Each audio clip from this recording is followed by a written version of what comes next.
John Wesley అనే ఒక గొప్ప దైవజనులు, మెథడిస్ట్ వ్యవస్థాపకులు.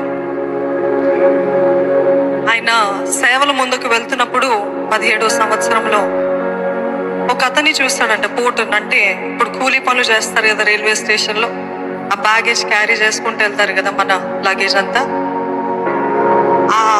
ఆ కూలీ అతనికి ఒకటే ఒక కోట్ ఉందంట, ఒకటే ఒక వాటర్ బాటిల్ ఉందంట. కానీ ఎప్పుడు చూసిన చిరునవ్వుతో ఉన్నాడంట, సంతోషంగా ఉన్నాడంట. ఏంటి ఆనందం? ఎప్పుడు చూసిన స్తుతిస్తూ ఆనందిస్తూ, తినడానికి ఆహారం కూడా లేదంట. He had only one coat and only water bottle. కానీ అట్లాంటి పరిస్థితుల్లో కూడా ఎప్పుడు ఆనందంగా ఉన్నాడంట. ఈయనకు అర్థం కాలేదు. అప్పుడే సేవలకు వస్తున్నాడు, పరిచర్యలు చేస్తున్నాడు.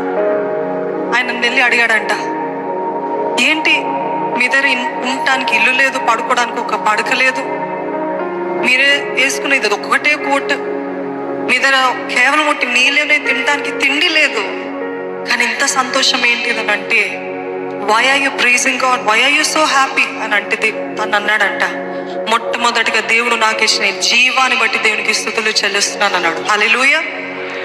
ఈ ఆరోగ్యం బట్టి దేవునికి స్తుతులు చెల్లిస్తున్నాను. నాకు ఏమీ ఉన్నా లేకపోయినా ఆయనని సేవించే భాగ్యాన్ని ఇచ్చాడు, దాన్ని బట్టి నేను ఆనందిస్తున్నానని సంతోషంగా గంతులు వేసుకుంటూ వెళ్ళాడంట. హల్లెలూయా.